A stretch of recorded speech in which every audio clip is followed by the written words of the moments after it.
Cantaré a mi amado. El cantar de mi amado a su viña. Tenía mi amado una viña en una ladera. La había cercado y despedregado y plantado de vides escogidas. Había edificado en medio de ella una torre y hecho también en ella un lagar, y esperaba que diese uvas, y dio uvas silvestres. Ahora pues, vecinos de Jerusalén y varones de Judá, juzgad ahora entre mí y mi viña. ¿Qué más se podía hacer a mi viña que yo no haya hecho en ella? ¿Cómo esperando yo que diese uvas, ha dado uvas silvestres? Os mostraré pues ahora lo que haré yo a mi viña. Le quitaré su vallado y será consumida, aportillaré su cerca y será hollada. Haré que quede desierta, no será podada ni cavada, y crecerán el cardo y los espinos, y aún a las nubes mandaré que no derrame lluvia sobre ella. Ciertamente la viña de Jehová de los ejércitos es la casa de Israel, y los hombres de Judá, planta deliciosa suya. Esperaba juicio, y he aquí vileza, justicia, y he aquí clamor.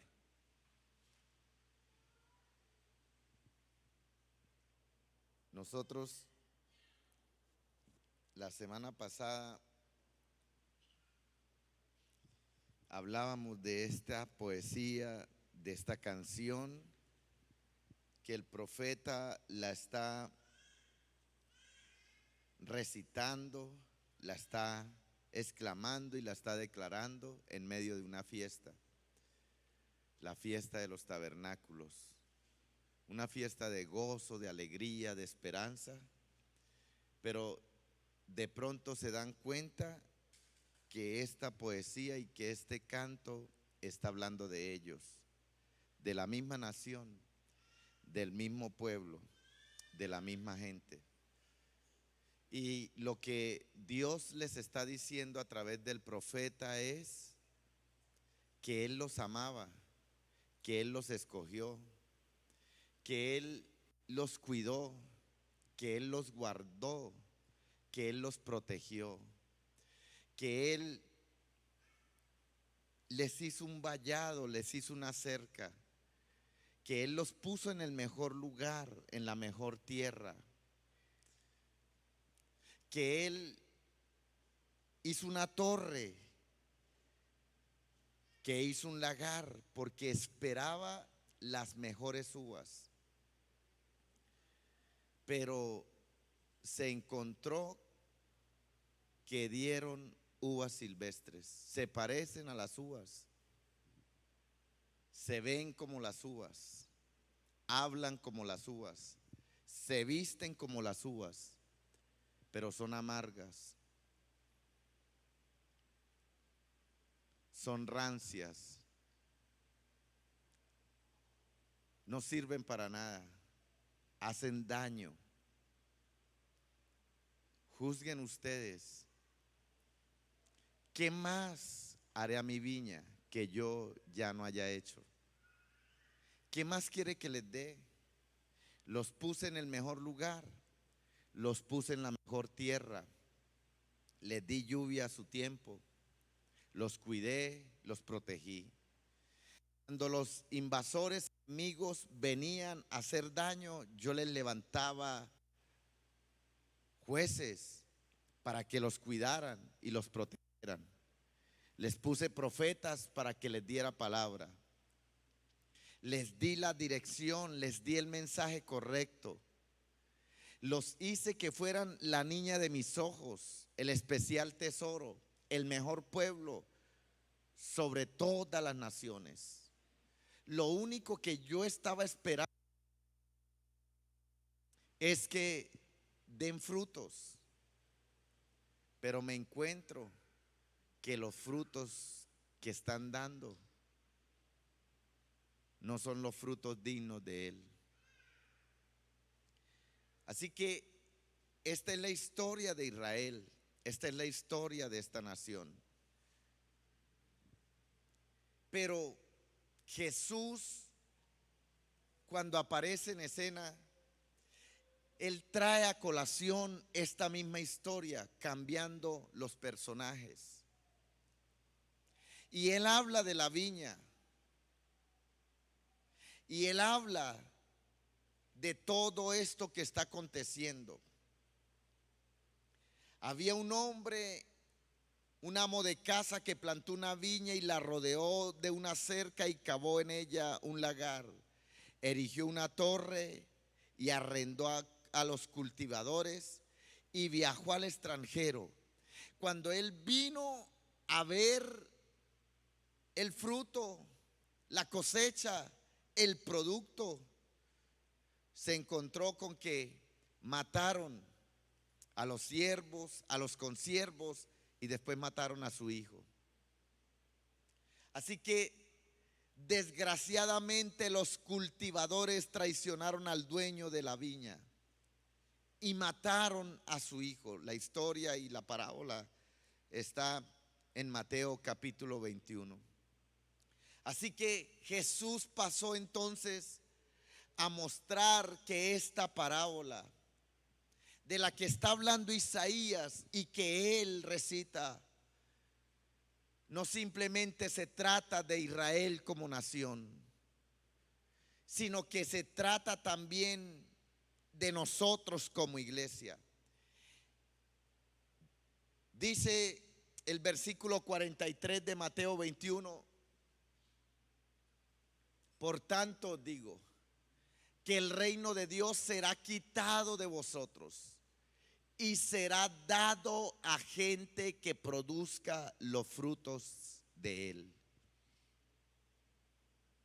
Así que lo primero que Dios busca en esta viña de la que Cristo está hablando es que esta viña produzca frutos.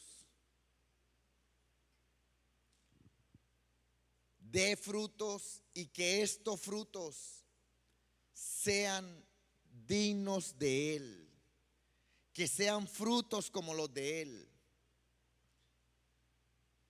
Así que vemos que no se trata exclusivamente de Israel, sino que este reino se le entregó a usted que está aquí en esta tarde, a usted, a usted, a usted y a usted. Y que Dios, que Jesucristo está esperando que usted produzca frutos dignos de Él.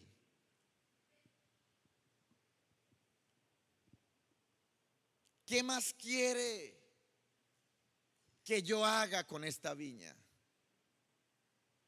Lo he hecho todo, les he dado todo, absolutamente todo.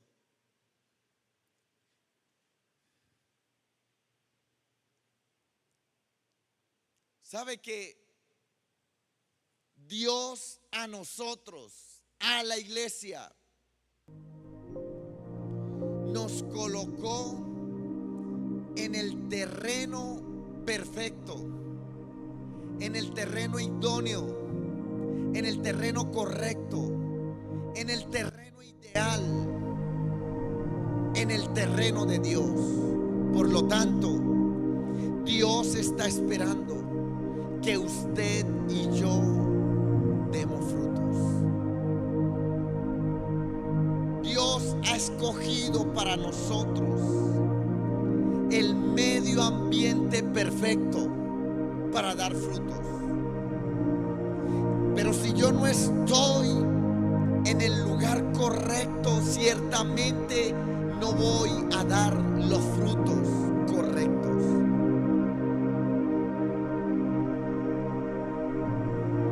Usted conoce la historia de Moisés.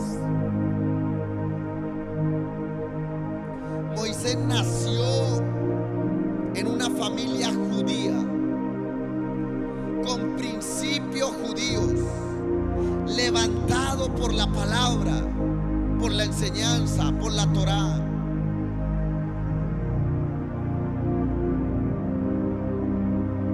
Si lo contextualizamos, diríamos que Moisés nació en una casa, en una familia, en cuna cristiana, que se enseñó, que se le guió, que se le direccionó, que se instruyó en la palabra. Pero cuando pasó lo que pasó, que iban a matar a los niños, usted conoce la historia, a Moisés lo agarra la hija de Faraón. Así que Moisés es levantado en el palacio real. Moisés ahora está siendo preparado para ser faraón, para ser rey. Moisés es el príncipe de Egipto. Y en la mejor edad de Moisés, a sus 40 años, teniendo el conocimiento de la palabra, pero también teniendo el conocimiento del imperio, con su mejor fuerza, él quiso hacer las cosas guiado por la carne, guiado por sus emociones, guiado por sus fuerzas, guiado por su conocimiento, guiado por su poder. Y usted conoce la historia cuando quiso defender a uno de su gente, a un hebreo. Va y mata a un egipcio. Creyó que nadie lo había visto. La Biblia dice: no se alabe el sabio en su sabiduría, ni se alabe el valiente en su valentía, ni el rico se alabe en sus riquezas. Mas el que ha de alabarse, alábese en esto, en entenderme y conocerme que yo soy Jehová. En otras palabras, nuestra confianza no tiene que estar puesta en nuestras fuerzas, ni en nuestra juventud, ni en nuestra plata, ni en nuestro conocimiento. Nuestra confianza tiene que estar puesta es solo en Dios y nada más que en Dios. La vida de Moisés cambió de la noche para la mañana.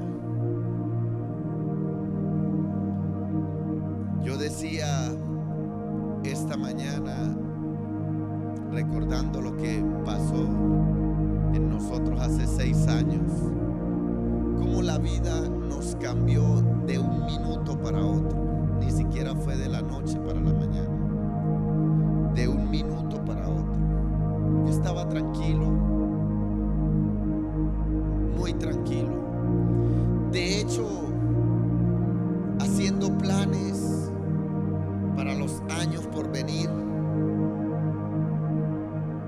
porque el futuro que nosotros vislumbrábamos era un futuro tremendo, tremendo, con todo lo que estaba pasando en cuanto a los negocios que se estaban haciendo en ese momento, en ese tiempo. Y yo estoy en la casa tranquilo, hablando con mi mamá, hablando con mi esposa. Ese día casualmente mi mamá estaba ahí en la casa. 9:30 de la mañana.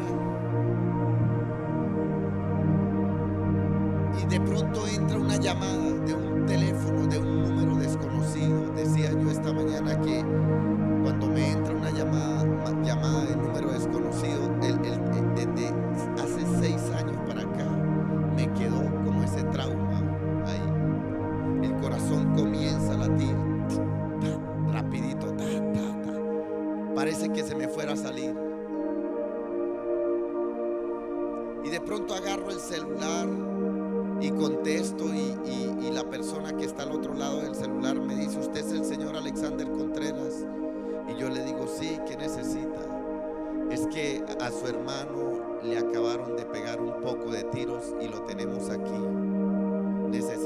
un familiar de él rápido. Yo quedé como en shock.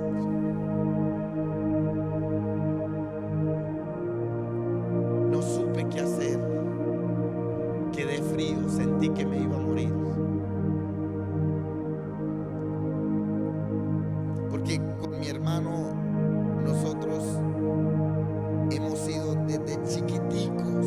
Yo me acuerdo de los juegos que jugaba con él cuando él tenía 3 años y yo tenía 4 o 5 años.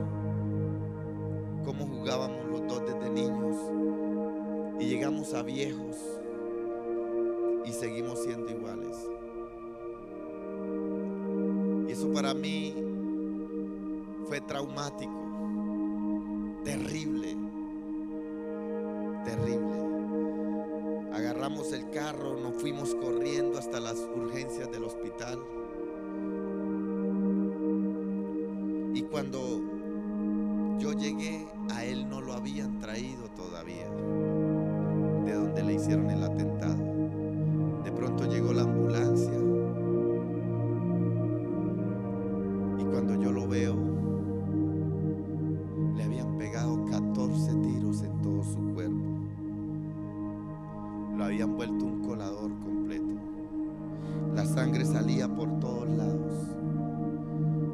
Y él, antes de perder la conciencia y la razón y todo, simplemente se quedó mirándome y me dijo: hermanito, ore.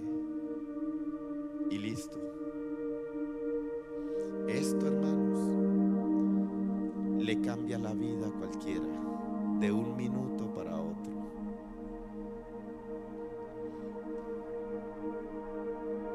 De un minuto para otro. Fueron días, semanas y meses llorando como un niño todas las noches y pidiéndole a Dios. En ese momento que pasó eso, yo me tiré literalmente, me tiré en las urgencias del hospital, eran numerosas, me tiré al piso a llorar, pero al piso con las manos abiertas y con el rostro en el piso, a llorar y a clamarle a Dios para que tuviera misericordia de mi hermano, de mis sobrinos, de mi mamá. Yo pensaba en todos.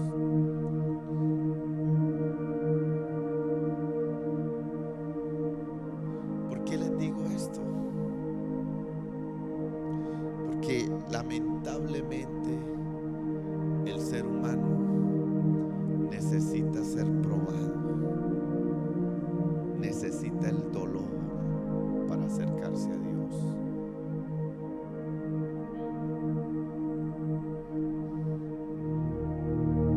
El dolor, tristemente, es lo que más nos acerca a Dios. Es triste ver cómo algunas personas cantan y adoran a Dios y lloran en la presencia de Dios mientras otros están sentados bosteciando. Es triste ver eso, hermano. Es triste. ¿Cuál es la diferencia entre uno y el otro? Es el mismo lugar, es el mismo ambiente, es la misma adoración que el uno está escuchando y el otro también. ¿Cuál es la diferencia? Así que la vida de Moisés se le cambió de un momento para el otro. El que iba a ser rey ahora es exiliado al desierto. Y en el desierto, estando en el desierto, al hombre se le quitó todo, absolutamente todo. El orgullo, el ego, la arrogancia, sus fuerzas, su fama, su poder. El desierto hizo que ese Moisés que salió de Egipto diferente al que estaba allá al frente de la zarza. Era tan diferente, que dice la Biblia que no sabía ni hablar ahí en el desierto, tartamudeaba. Tuvo que Dios ponerle a Aarón para que Aarón sirviera de voz, de boca de él. Y yo pregunto, ¿es que Moisés era tartamudo? Cuando usted lee en Hechos capítulo 7, usted se da cuenta que Moisés era un elocuente, poderoso en palabras. Solo que el desierto hizo esto en Moisés. Han pasado 80 años. 80 años en la vida de Moisés. Y nada de esto garantizó que Moisés hubiese tenido un verdadero encuentro con Dios. ¿Qué le estoy diciendo con esto? El hecho de que usted esté en la iglesia, el hecho de que usted se sepa las canciones, el hecho de que usted cante, ofrende, diezme, es más, el hecho de que usted predique, no garantiza de que usted haya tenido un encuentro con Dios. El hecho de que usted haya nacido en cuna cristiana no garantiza de que usted haya tenido un encuentro con Dios. Así que 80 años después, Moisés se sorprende con una zarza que no para.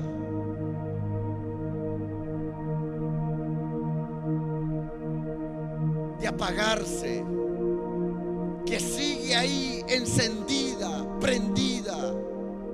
Moisés está acostumbrado a ver zarzas que se queman y ardientes todos los días en el desierto.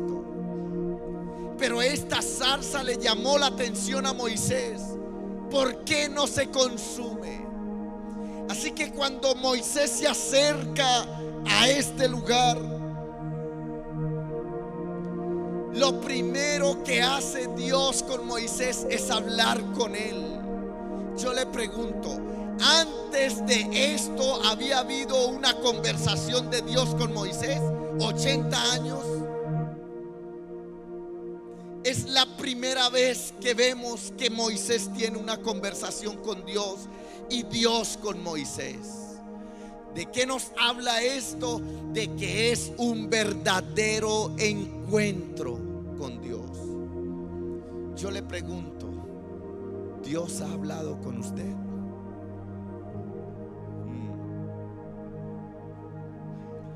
Yo pienso que sí. Por lo menos todos los domingos lo hace. Por lo menos. Cada vez que se habla de esta palabra, es Dios mismo hablándole. Es Dios mismo hablándole, porque esta es la palabra de Dios. No es la palabra del hombre, es la palabra de Dios. Pero a veces nos volvemos tan apáticos que esto no nos hace mella. Así que Dios le dice a Moisés: Moisés, quítate las sandalias, porque el lugar que estás pisando santo es. En otras palabras, fueron 80 años dando frutos de la carne. Fueron 80 años tomando sus propias decisiones. Fueron 80 años acelerándote en tu vida. Pero hoy usted tiene un encuentro conmigo y usted entra al verdadero terreno donde va a dar frutos dignos de Él, y es el terreno de la santidad. Es en este terreno donde Dios nos coloca. Es el terreno idóneo, propicio para que tú des frutos dignos de Él. El terreno de la santidad, sin la cual nadie verá a Dios. Y ahí es donde todos estamos luchando. La Biblia dice en Santiago capítulo 4, versículo 4: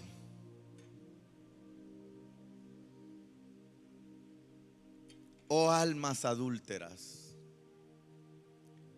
¿no sabéis que la amistad del mundo es enemistad contra Dios? Cualquiera pues que quiera ser amigo del mundo se constituye en enemigo de Dios. Oh almas adúlteras, no necesariamente necesita acostarte con una mujer casada para ser un adúltero o una adúltera.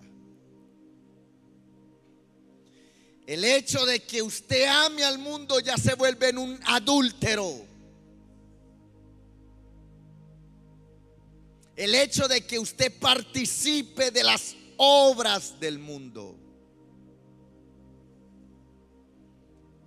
Y esto no quiere decir que usted no debe estar en el mundo.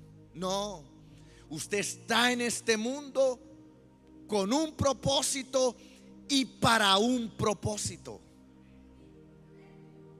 Por eso Jesús, cuando está orando en Juan capítulo 17, finalizando la oración, le dice: Padre, yo te pido que los guardes, que no los quites del mundo, sino que los guardes del mal. Y no te pido solamente por estos, o sea, sus apóstoles, sus discípulos, sino por todos los que van a estar en Lomitas, que van a creer en mí por la palabra de ellos. Yo te pido por Anderson, yo te pido por Marisela, yo te pido por Chela, yo te pido por Darío, yo te pido por Fabián, yo te pido por Alba, yo te pido por Daniel, yo te pido por Wilson, que los guardes del mal y que sean luz en medio de las tinieblas. Te pido por ellos, que ellos estén en el terreno correcto, en el terreno de Dios, en el terreno perfecto, en el terreno de la santidad. Pero sabe, es tan fácil pasar de un lado al otro lado. Es tan fácil. Nosotros los cristianos siempre, pero siempre caminamos por la cornisa. Siempre. Siempre. Los pasos que usted tiene que estar dando, tiene que darlos siempre con cuidado, porque siempre está caminando por la cornisa.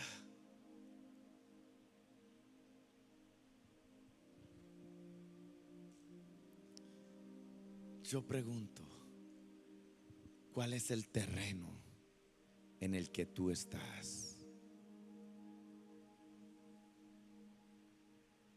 Porque el dueño de la viña viene a pedirte frutos. Viene a pedirte frutos. No podemos salirnos de los terrenos de Dios, porque perdemos. Vamos a perder, vamos a llorar y vamos a sufrir. La palabra dice: separados de mí, nada, diga conmigo, nada podéis hacer. Cuando nos salimos de los terrenos de Dios, nos alejamos de Dios, nos separamos de Dios. Usted como cristiano, usted como hijo de Dios, tiene que ser diferente a donde quiera que estés.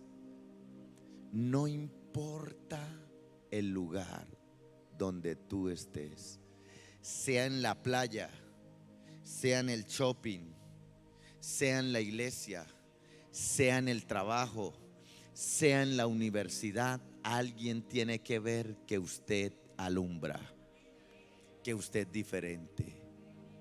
Pero si usted pasa desapercibido,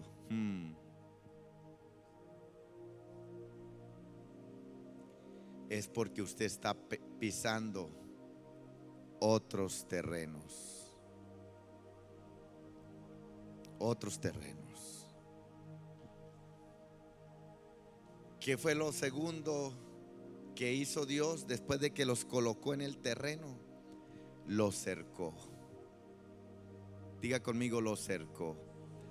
Y cercar o cerca significa protección de Dios, protección divina. Cuando uno está en el terreno, una cosa lleva a la otra. Cuando uno está en el terreno correcto, en el terreno de la santidad, está en la legalidad de Dios. Y cuando uno está en la legalidad de Dios, está bajo la protección de Dios.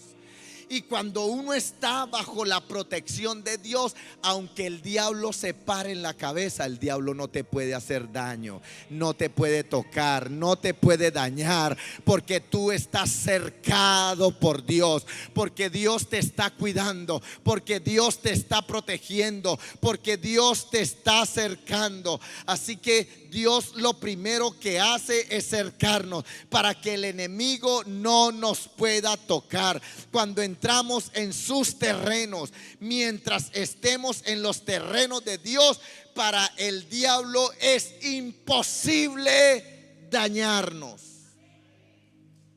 El ángel de Jehová acampa alrededor de los que le temen y los defiende.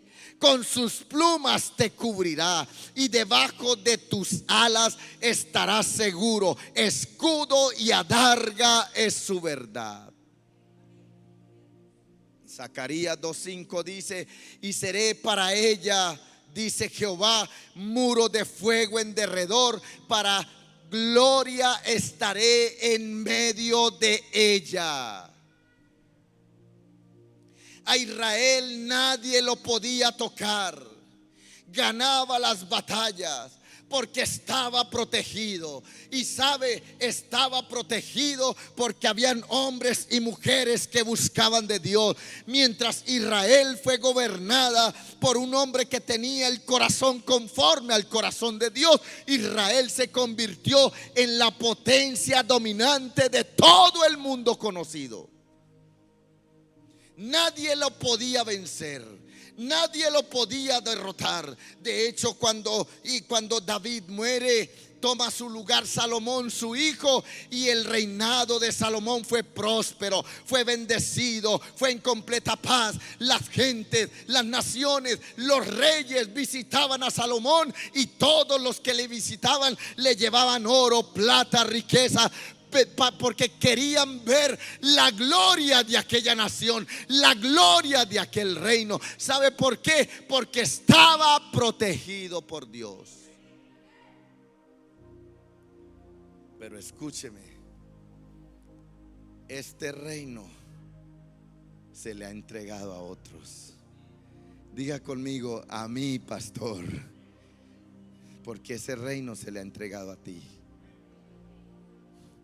Dice Efesios 2:13: pero ahora en Cristo Jesús, vosotros que en otro tiempo estabais lejos, habéis sido hechos cercanos por la sangre de Cristo, porque Él es nuestra paz, que de ambos pueblos hizo uno, derribando la pared intermedia de separación, aboliendo en su carne las enemistades, la ley de los mandamientos expresados en ordenanzas, para crear en sí mismo de los dos uno solo y nuevo hombre, haciendo la paz, y mediante la cruz reconciliando con Dios a ambos en un solo cuerpo, matando en ella las enemistades. Ahora nosotros somos el Israel de Dios. Nosotros somos el Israel espiritual. Él la cercó, Él te cercó, Él te cubrió, Él te guardó. Y cercarla es darle cobertura, es darle protección divina. La cerca cubre la siembra y la cosecha de la viña. Está protegida de los enemigos y depredadores. La cerca trae la bendición de Dios, que es la que enriquece y no añade tristeza. Mi pregunta es: ¿qué sucede cuando se daña la cerca?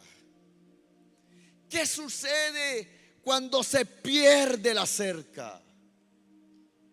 La respuesta nos la da Dios.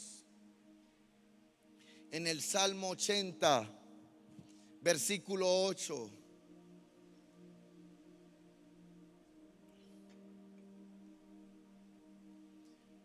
Dice: hiciste venir una vid de Egipto. ¿De quién está hablando? De Israel.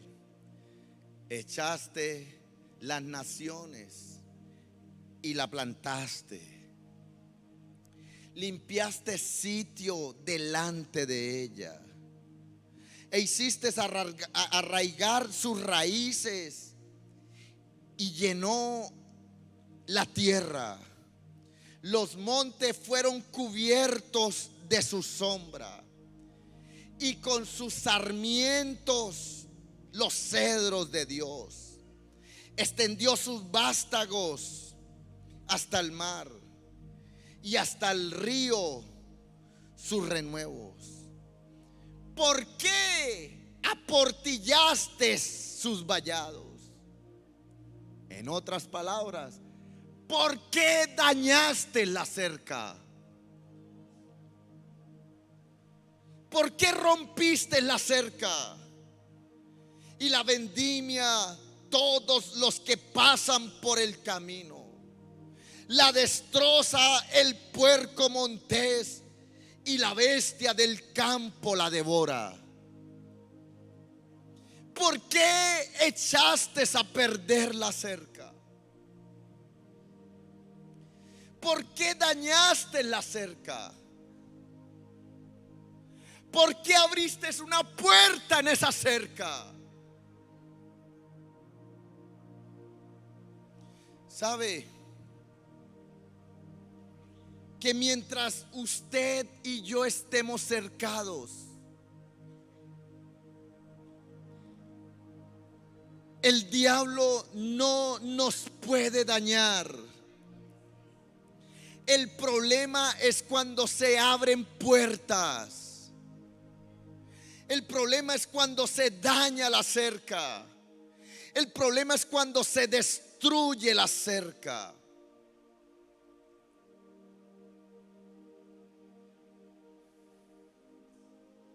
Y usted dirá: bueno, pastor,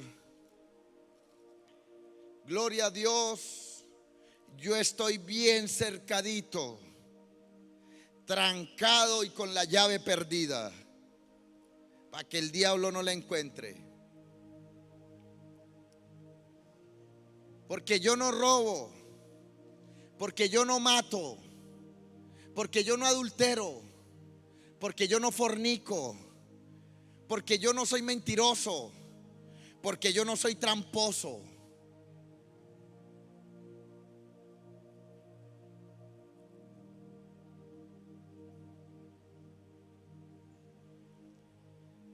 Pero yo le respondo lo que le dice el Señor a la iglesia.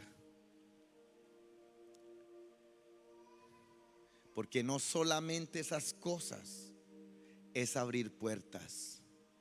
Ahí está el detalle. Dios le dice a Juan cuando está en la isla de Patmos, en el capítulo 2, el versículo 1, le dice: escribe al pastor de la iglesia de Éfeso. El ángel de la iglesia es el mensajero de Dios. El ángel de la iglesia es el pastor de la iglesia.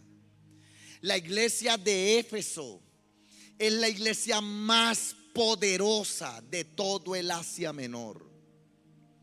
Es la iglesia más asistida. Es la iglesia más fuerte. Es la iglesia más usada en dones, en señales, en prodigios.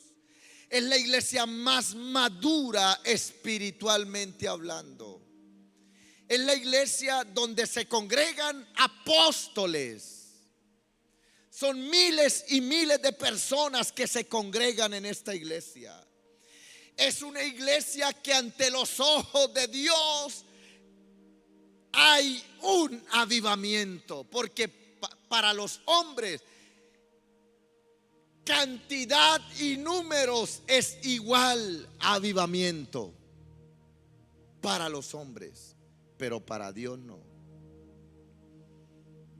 Escribe al ángel de la iglesia de Éfeso, el que tiene las 7 estrellas en su diestra, el que anda en medio de los 7 candeleros de oro, dice esto: yo conozco tus obras, tu paciencia, tu arduo trabajo, que has sufrido y has trabajado arduamente por amor a mi nombre. Que has tenido paciencia, que has probado a los que dicen ser apóstoles y no los son, y los has hallado mentirosos. Una iglesia que sopesaba la palabra. Pero tengo contra ti una cosa: que has dejado, que has perdido tu primer amor. Por lo tanto, arrepiéntate y recuerdas de dónde has caído.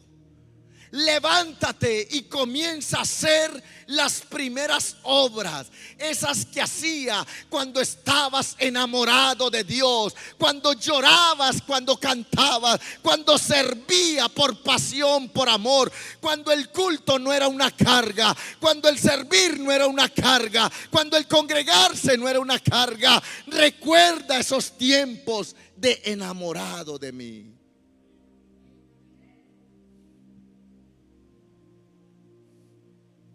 Dios le está diciendo, porque es ahí, en esa condición, que yo te tengo protegido. Es ahí, en esa condición, que tú estás guardado.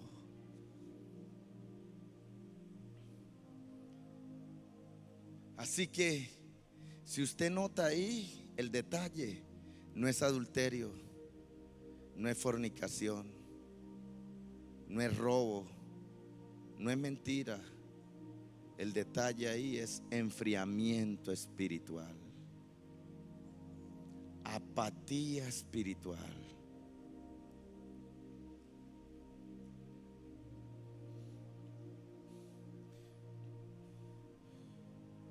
Yo tengo 33 años en la iglesia.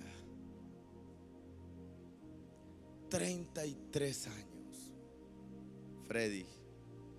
33 años, Yolima.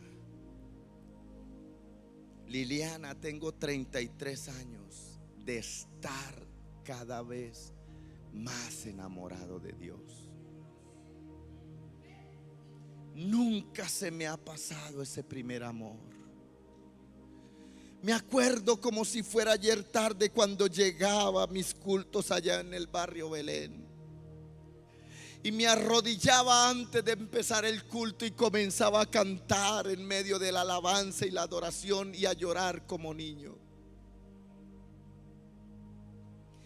Y cuando pasa un mes, 15 días, 20 días que no sale una lágrima de mis ojos, me preocupo. Y le digo: Señor, ¿qué pasa conmigo? Necesito sentir que tú estás dentro de mí, que estoy vivo todavía. 33 años en que cada culto para mí se convierte en una fiesta.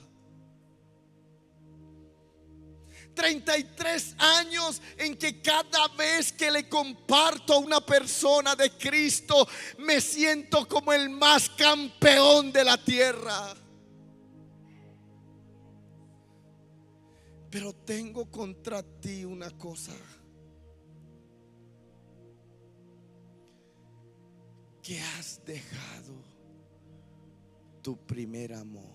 Ya no sientes nada por mí. Ya se te ha vuelto costumbre esto. Y la costumbre es más fuerte que el amor.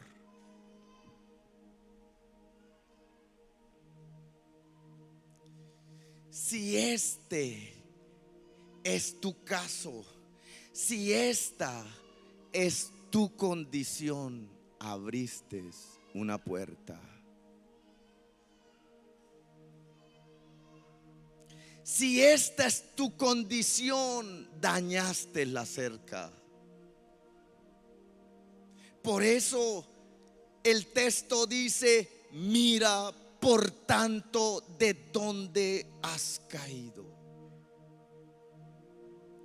Porque el día que tú le abriste el corazón a Cristo, el día que tú tuviste un verdadero encuentro con Cristo, ese día Cristo entró en tu corazón y expió tus pecados, te redimió, te rescató, te guardó, te cubrió. Y dice Efesios capítulo 2 versículo 6: y juntamente con Cristo te sentó en los lugares celestiales juntamente con Él. No te va a sentar, sino que te tiene en una posición de privilegio donde tú estás arriba y el diablo está abajo, arrastrado.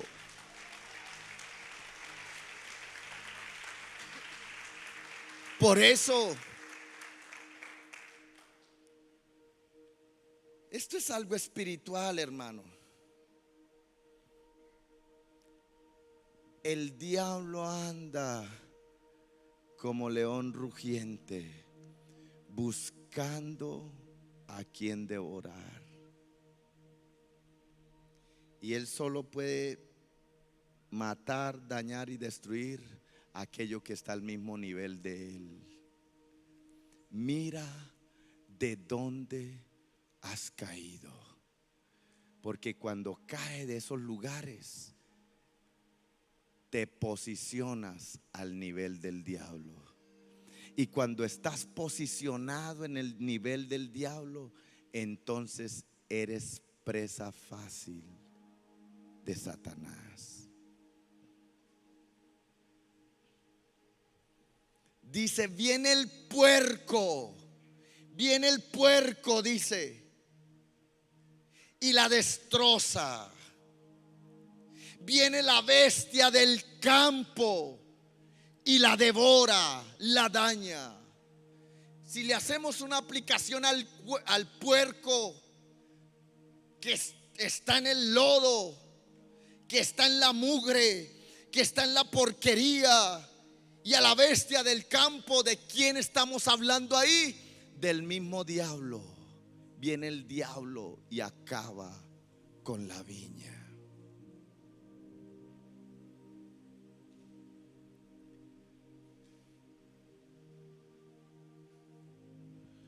Job tenía cercada a su familia.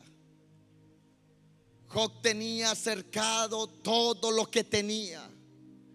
Por eso era una persona bendecida por Dios. Cuando se quitó esa cerca, el enemigo pudo entrar y dañar a sus hijos, dañar a su esposa, dañar sus negocios, dañar su plata, dañar su economía, dañar su medio social, sus amigos, dañar aún su salud, porque se quitó la cerca. Dice Job 1:9, respondiendo Satanás a Jehová dijo: ¿acaso teme Job a Dios en balde? Satanás está cuestionando a Dios. Lo que Satanás le está diciendo a Dios es: mire, Señor, Job te adora, Job te sirve, Job te canta, Job es fiel a ti porque tú le das, porque tú lo cuidas, porque tú lo prosperas, porque tú lo bendices, porque tú lo tienes cercado. Yo diría que eso no aplica para muchos en este lugar, porque lamentablemente hemos visto cómo Dios bendice a la gente y se va.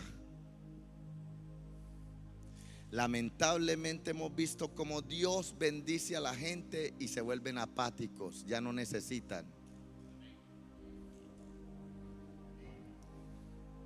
Pero ahí está Job, está el diablo y está Dios.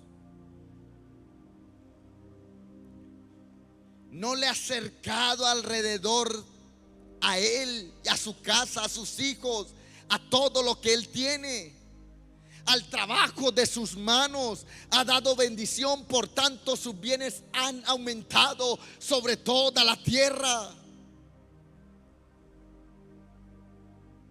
Mi pregunta es, y con esto quiero ir aterrizando el mensaje, mi pregunta es: ¿cómo cercaba Job a su familia? Porque Dios lo hacía, Dios lo permitía, Dios lo establecía, pero la disposición era de Job, la acción era de Job.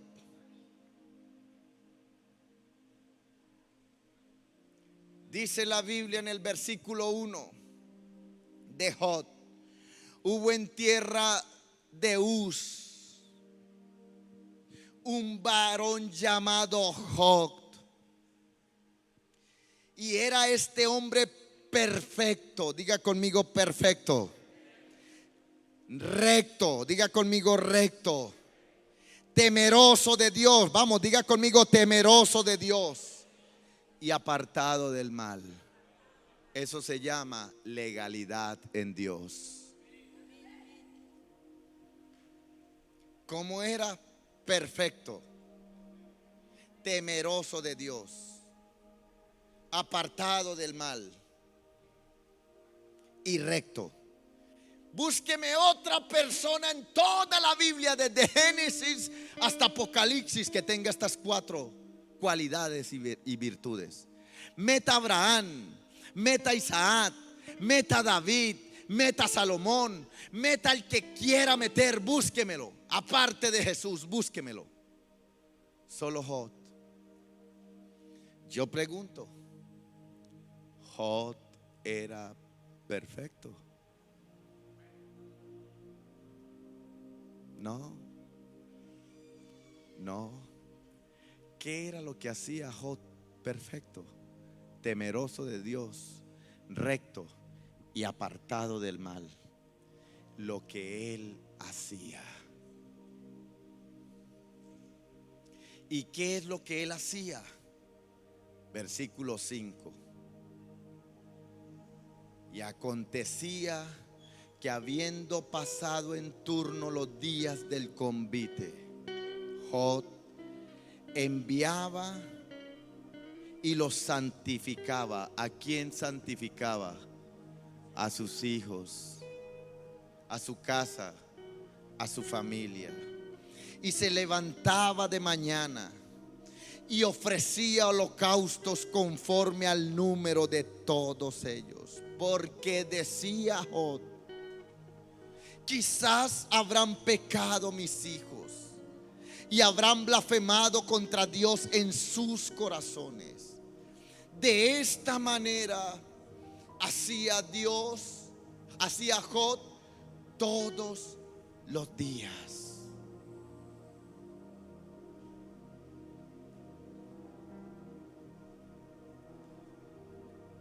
¿Qué hacía Job?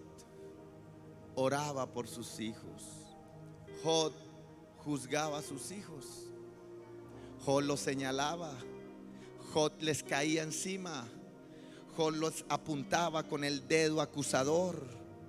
Oraba por sus hijos, ayunaba por sus hijos, intercedía por sus hijos, ofrendaba por sus hijos, por su casa, por su familia. Había un hombre en la tierra de Uz, perfecto, temeroso de Dios, recto y apartado del mal. ¿Qué era lo que lo hacía? Con estas virtudes y cualidades, que él se conocía a él y conocía a sus hijos. Él ayunaba no solamente por sus hijos, él oraba no solamente por sus hijos, él oraba por él. Él oraba por toda su vida, él oraba por todo. Él no estaba para señalar, él no estaba para juzgar, él no estaba para incriminar, él no estaba para dañar, él no estaba para destruir. Él estaba como sacerdote de la casa para interceder por sus hijos, por su casa, por su familia. No importa que su familia estuviera pasándola mal, no importa que sus hijos estuvieran descarriados. Serían que los hijos de Job estaban descarriados o no, quizás sí, muy posiblemente sí, pero Job oraba por ellos, Job intercedía por ellos, Job ofrendaba por ellos. Job sabía que Dios en cualquier momento los iba a cambiar y los iba a transformar. Pero mientras Job estuviera haciendo esto, Dios protegía su casa, Dios protegía su finanza, Dios protegía su familia, Dios protegía la vida de Job.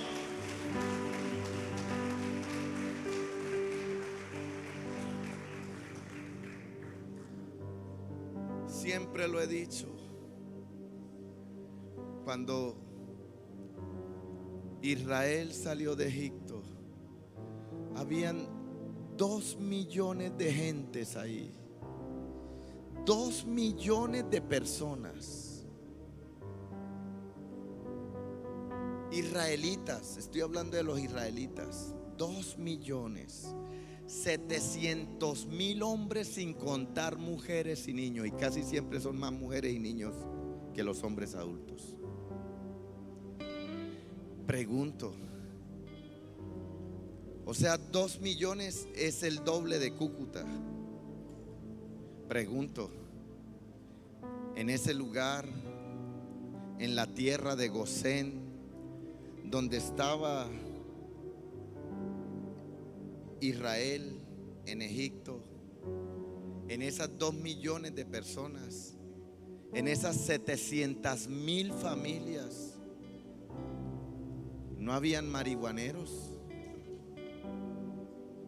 no habían adúlteros, no habían fornicarios, no habían homicidas, no habían mentirosos.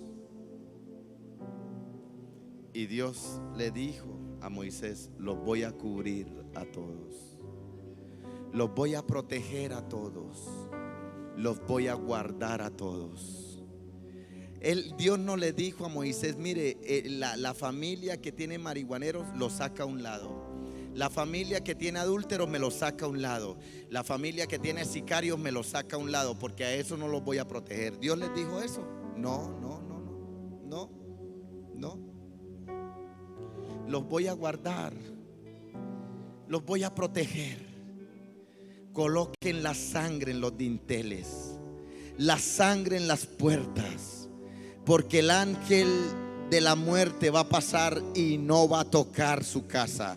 no va a tocar su familia, no va a tocar a sus hijos, porque la sangre protectora del Cordero está sobre esa. Yo no sé si usted me entiende, pero esta es la noche de usted orar por su casa, de orar por sus hijos, de orar por su familia, de orar por su finanza, de orar por su economía, porque Dios se va a levantar para defenderte y Él irá delante tuyo como poderoso gigante. Dios va a hacer cosas extraordinarias en tu vida.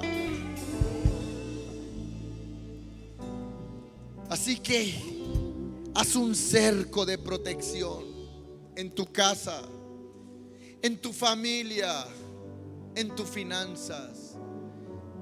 Pero haz un cerco de protección haciendo lo que hacía Job: orando, intercediendo, ayunando y ofrendando por sus hijos.